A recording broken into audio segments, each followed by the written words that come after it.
जय माता दी दोस्तों। ओम नमः शिवाय। हर हर महादेव। कैसे हैं आप लोग? आप लोगों को आने वाली करवा चौथ की हार्दिक शुभकामनाएं। सभी बहनों का सौभाग्य अखंड बना रहे। आज मैं इस वीडियो के माध्यम से आप लोगों को बताऊंगी कि करवा चौथ में कैसे पूजा करनी चाहिए। अगर आप अकेले पूजा कर रहे हैं तो आपको कैसे करवा फेरना है, किस तरीके से पूजा करनी है। 16 श्रृंगार में ऐसा कौन सा एक श्रृंगार है जो आपको जरूर चढ़ाना है और जिसके चढ़ाने मात्र से आपका सौभाग्य अखंड रहेगा और आपके घर में कभी भी रुपए पैसों की दिक्कत नहीं रहेगी। तो दोस्तों, जैसा कि आप लोगों को पता है, करवा चौथ का त्यौहार किया जाता है हम महिलाओं द्वारा अपने पति की लंबी उम्र के लिए। तो इस दिन आप लोग खूब अच्छे से सज धज जाएं, तैयार हो जाएं, पूरा 16 श्रृंगार कर ले, हाथों में चूड़ियाँ पहन ले, हाथों में मेहंदी लगा ले और आप अपना पूरा 16 श्रृंगार कर ले। अब मैं आपको बताऊंगी कि हमें पूजा कैसे करनी है। तो सबसे पहले हमें जहाँ करवा माता की पूजा करनी है ना, उस स्थान पे हमें लाल रंग का आसन बिछाना है। लाल रंग का आसन बिछाने के बाद हमें करवा माता का कैलेंडर, फोटो जो भी हमारे पास उपलब्ध है उनको हमें स्थान ग्रहण कराना है। स्थान ग्रहण करवाने के बाद हम अक्षत से उनको स्थान ग्रहण करवाएंगे। और आप लोग इस दिन ध्यान रखना कि आप लाल फूल का जरूर यूज करना। उसके बाद देखो, वैसे तो कैलेंडर में गणेश भगवान जी होते हैं, लेकिन मैं अलग से भी गणेश भगवान को स्थापित करूंगी। तो आपके कैलेंडर में अगर गणेश भगवान नहीं है तो आप लोग स्थापित कर सकते हो। उसके बाद देखो, हम थोड़ा सा गेहूं लेंगे और गेहूं का आसन देंगे हम करवा के लिए। जो हमारा करवा है ना उसको, अच्छा, करवा का जो मुंह है ना वो है ना आप लोगों को माता की तरफ करना है, ठीक है। उसमें कई लोग सींक भी डालते हैं, ठीक है। मेरे करवा पे देखो पहले से लैस वगैरह लगी हुई, तो मुझे कलावा बनाने की कोई आवश्यकता नहीं है। कलावा हम वस्त्र स्वरूप पहनाते हैं। जो माता पार्वती का चीनी का करवा है ना, उसमें मैं कलावा बांधूंगी, वस्त्र स्वरूप कलावा बांधूंगी। उसके बाद देखो, मैं हमारे यहाँ ना जो ढक्कन होता है, ढक्कन के ऊपर मीठा और थोड़ा सा गेहूं जरूर रखते हैं, क्योंकि ये हमें पायन के रूप में देना होता है। उसके बाद आप कुछ पैसे भी जरूर रखें, जो भी आपकी श्रद्धा अनुसार हो उतने पैसे आप रखें। इसमें कोई वो नहीं है कि आपको ज़्यादा पैसे रखने हैं कम, जो भी आपकी श्रद्धा अनुसार। जो मिट्टी का करवा है ना, हमें उसके अंदर ड्राई फ्रूट्स डालने हैं, तो ड्राई फ्रूट्स भी डाल सकते हो। अगर ड्राई फ्रूट्स नहीं उपलब्ध है तो आप लोग चीनी भी डाल सकते हो, कोई दिक्कत नहीं है, लेकिन खाली नहीं छोड़ना। उसके बाद देखो, हमें चौमुख दीपक जला लेना है। चौमुख दीपक जलाने के बाद हमें चलने से चंद्रमा को देखना होता है, तो चंद्रमा देव को चलने से देखना होता है।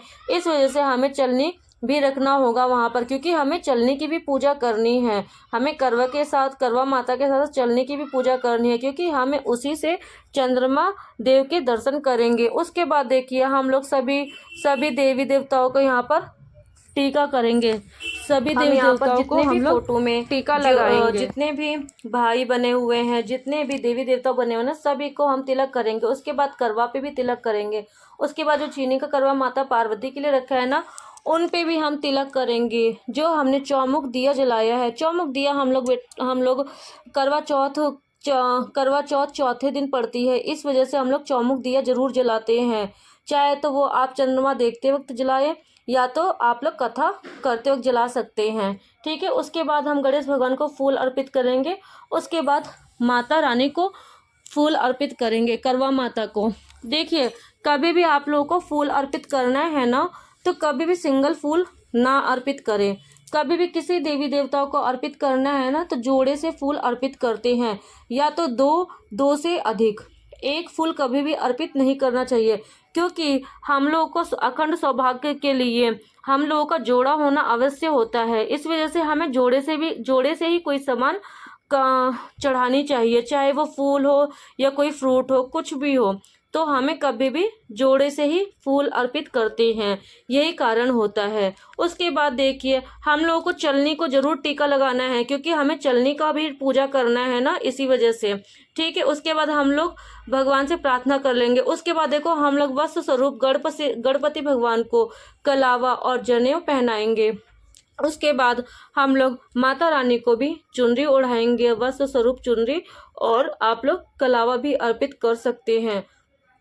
उसके बाद दोस्तों, आप लोग दान देने के लिए या मतलब है ना साड़ी वगैरह कुछ चढ़ाया जाता है, तो आप लोग वो जरूर चढ़ाएं और माता रानी को 16 श्रृंगार जरूर चढ़ाएं। 16 श्रृंगार का सामान अर्पित करने कर जरूर करें। और अगर आपके पास नहीं है उतना सामान तो आप लोग एक सिंदूर की डिब्बी, मेहंदी और चूड़ी और बिंदी, इतना सामान जरूर अर्पित करें। 16 श्रृंगार जरूर अर्पित करना चाहिए। उसके बाद देखो करवा चौथ है, इसलिए हमने चौमुख दिया जलाया है और हम 4 ही फ्रूट्स जो भी आपके पास उपलब्ध हो ना, जो भी फल आप उनका भोग माता रानी को लगाए। और एक ना कलश में, छोटे से कलश में या बड़े कलश में एक अलग से जल ले लें, क्योंकि हमारे यहाँ पर दिन में पूजा होती है तो सबसे पहले सूर्य भगवान को अर्घ देते हैं, फिर रात की पूजा में चंद्रमा देव को अर्घ देते हैं।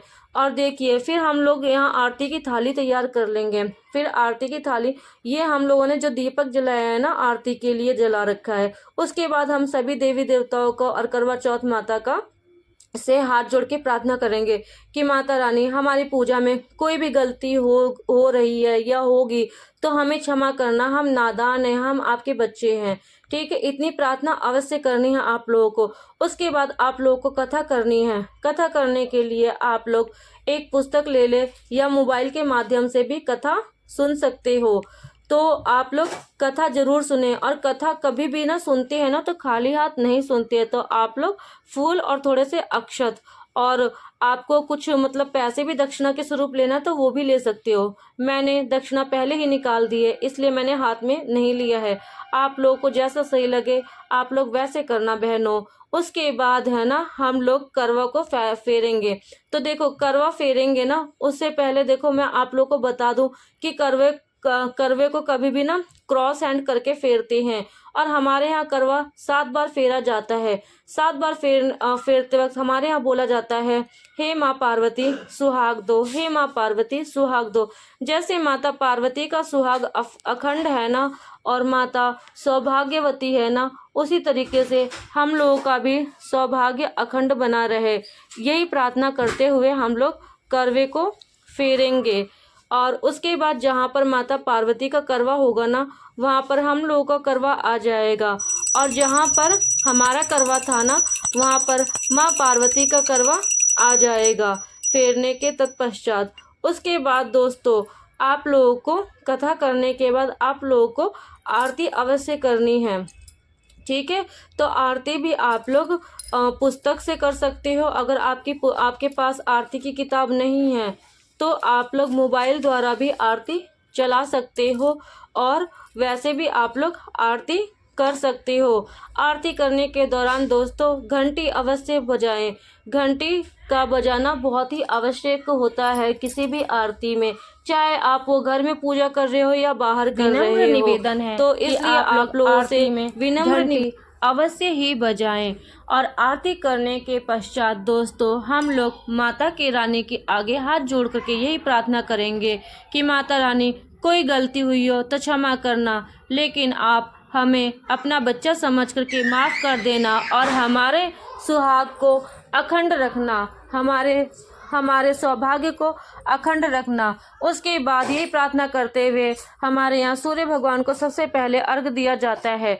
तो मैं सूर्य भगवान को अर्घ दूंगी। सूर्य भगवान को अर्घ देने के बाद हम लोग रात में चंद्रमा देव का इंतजार करते हैं और फिर करवे से चंद्रमा देव को अर्घ देते हैं। तो दोस्तों आप लोग कई राज्यों में पूजा करने का थोड़ा अलग तरीका हो सकता है, लेकिन पूजा करने का मकसद एक ही होता है कि हमारा सुहाग अखंड रहे। तो दोस्तों अगर आप लोगों को वीडियो अच्छी लगी हो तो प्लीज़ वीडियो को लाइक करें और चैनल को अभी तक सब्सक्राइब नहीं किया तो प्लीज़ चैनल को भी सब्सक्राइब करें। और इसी तरीके से पूजा पाठ की वीडियो देखने के लिए हमारे चैनल को ज़रूर सब्सक्राइब करें। तो जय माता दी दोस्तों।